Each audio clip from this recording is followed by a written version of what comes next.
thank you for your time. I just want to ask, what's this movement all about? And have you registered yourself? Yes, I've been registered since I turned 18. I made it a point to register. And okay, go. About the movement that you're talking about, it's called We the Youth Vote. It's a community of like-minded individuals who aim to empower the youth and make them realize that there is power in our numbers. So yeah, it's really more on advocating for voters to register and to actually vote in the 2020.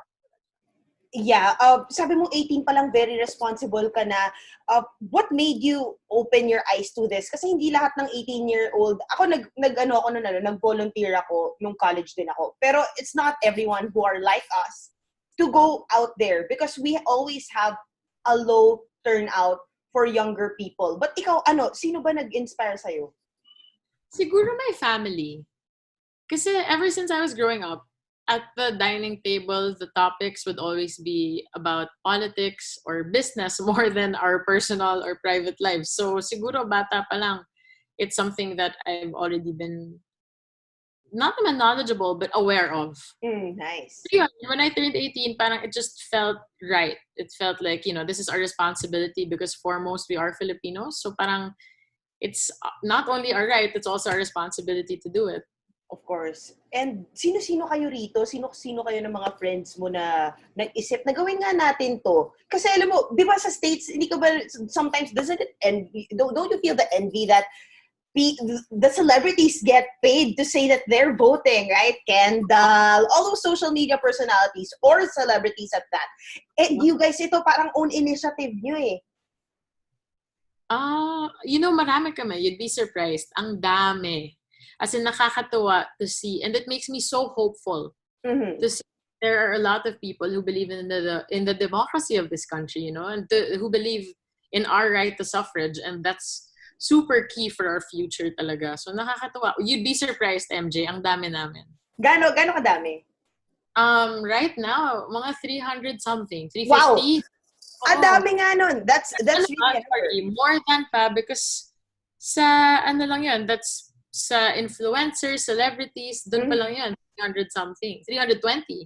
Then, marami pang other industries, other circles, ang galing. And it's all just people to reach. Ito yung tipong networking na talagang no money, hindi mo kailangan mag-down. Ito yung networking na literal humata ka as many as you could. Kasi sabi mo, di ba, it started with the influencers and the celebrities like you, and now it's growing to other industries. And actually, this was started by many people, different people from different fields. Oh, okay. The group that manages it, maraming, the conveners are from different industries. It's just I manage the influencers, the celebrities. Do you mind sharing who they are? Like kahit mga tatlo lang, just so we could write that also. No, take note. Oh my God, I'm drawing a blank. I'm like, huh? Ako na magsasabi, si Arjo, si Maine, kasama sila rito. Arjo, of course. Arjo is an advocate of everything I advocate for. It's kind of cool. Walang choice. Pero tsaka for a good cause, diba? You know what? Arjo is actually very passionate about these things as well. But he's just not as vocal as I am. Because when he talks, it's mas madiin siya kaysa sa akin. There are McCoy Dubs, Dora, sino pa ba? Well, the director na ta down eh. She's one of the key people for this. Wow. Sinama mo na ba sila, sobrang dami nga daw, sabi nga ni James, pero sinama mo na ba sila Polling and si Mamang dito? Kasi medyo magulo yung group. So, mas personal yung pag-uusap namin. Got it. And how about, of course, your fans will ask, how about si Maine? Sinama niyo ba si Maine? I also talk to her about the things I'm passionate about. So, she's aware. That's nice. But for this particular group, she's doing her own. Yeah, parang they're more... I'll talk to them personally about it. Personal approach as well. Got it. So, we'll have activities in store leading up to the 2022 elections. It's really more engagement with the youth. Because we also have youth groups that we're partnering with. activities more on online stuff, online activations, considering what's going on right now. We can't din naman be on ground, diba? But eventually, we want to be on ground as well. But it's really just making people realize that our vote matters and that they should vote. Vote is Alam mo, key. nakakatuwa nga parang ginagawa mo, Ria, parang student council, ah. Oh my God, super. As in, feeling ko Diba? we parang saying, oh my God, namiss ko yung orgo, gano'n. Oo, ganun level. Council in DLSU, so it makes sense. Oh, DLSU ka rin. Wait, anong ID number mo? 109. Okay, 106 ako eh. Pakita sa Poveda, hello. You were like, senior yata. Yeah, oo. Mga 2 batches higher. 3. Oo. Ganyan. Oo. Nakakatuwa. So, naglasal ka din. Wait lang. So, besides this, what are the challenges for you initially? I know you guys have a lot of fans, a lot of followers, but like, is it hard for you na para in some way na para when you talk about this, kasi when you talk about your projects, madali. When you talk about siguro sinong type mo, moving out of the of your parents' house, maraming involved. Do you find yourself challenged to get the attention of your fans regarding this matter? No naman. Parang because they know that I've always been like this. So it's not hard. And I feel like a lot of the people that support me are also aligned with how I see things, you know? That's good. Kumbaga, you're surrounding yourself with people that matter.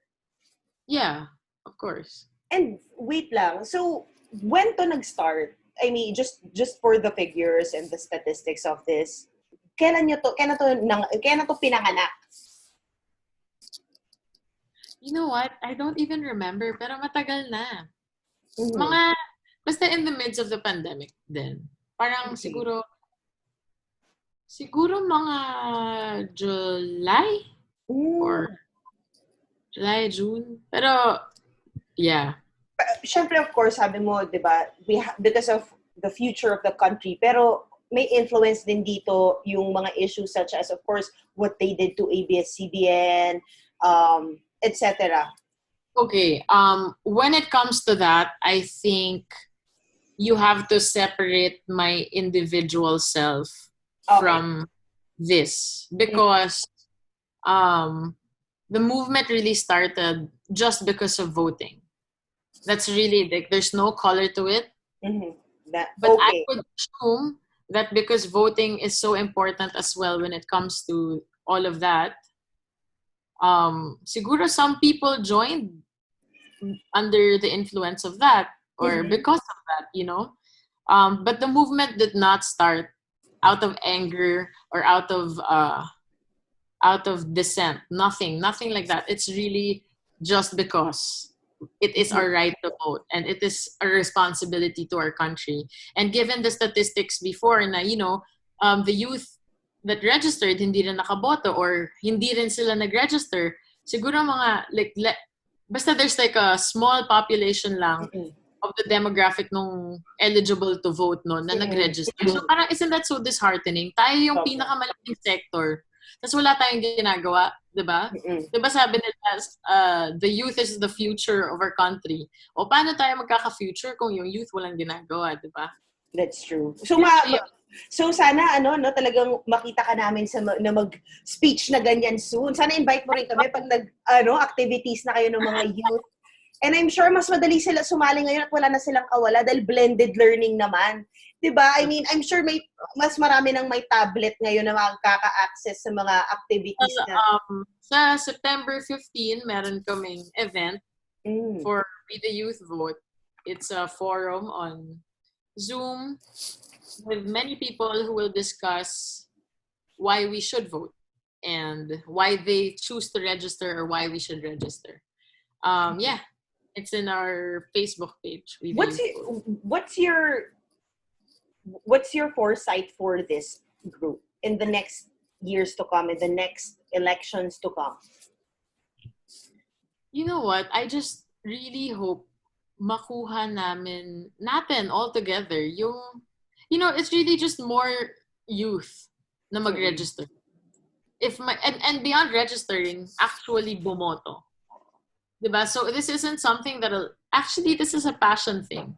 This is like we're not being paid for this. We don't have money. You know what I mean? Parang I see it working.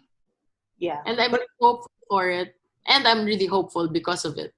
And it's a wise way to use your time, especially now, 'di ba? Kaysa mag-TikTok ka or whatever. I mean, gamitin mo yun to inform. Grabe naman. Oy, masaya din TikTok, girl. Masaya nga. Actually, ako yung guilty doon. Ang tagal ko tumitingin ng mga educational stuff, tsaka yung mga home hacks. Pero, di ba, if I chance upon that in the For You page, that would really entice me to vote if I'm not registered yet. So, ang ganda nga dahil ang dami mo rin marireach doon. But besides that, ayun na nga, no, let's just talk a bit about how you guys are after the lockdown on TV5. How's the taping? It's a little bit more strict now. Mm-mm. Because, di ba, I was saying na, well, we're blessed kasi yung set namin, nagsaswab na kami. Sa set namin, walang nag-positive. Nice. Parang yun nga, I feel so safe. Pero, ngayon, medyo nag-iba na naman yung protocols sa building. They're more strict. We can't, parang, the interaction then is like super limited. There's less people on set pa. If any, mahirap siya in terms of production kasi medyo mas bumabagal kami. Mas rumarami yung technical difficulties. Pero, okay naman, nairaraos. Our team's very good. They're very proactive and reactive. That's so good. And actually, sobrang interesting din ng mga guests ninyo. I mean, hindi ko iisipin na nag-strict protocols pa kayo lalo. Oh my, sobra. And yun, nakita mo naman kung paano sa set, di ba? Mm-mm. Nabawasan na. As in, sobrang, okay. Parang mas skeletal force ngayon. Do you feel like naka-adjust ka na talaga sa pagiging morning girl? Di pa. As a person kasi I'm very chill. And I think for a morning show, they expect people with higher energy. Mm-hmm.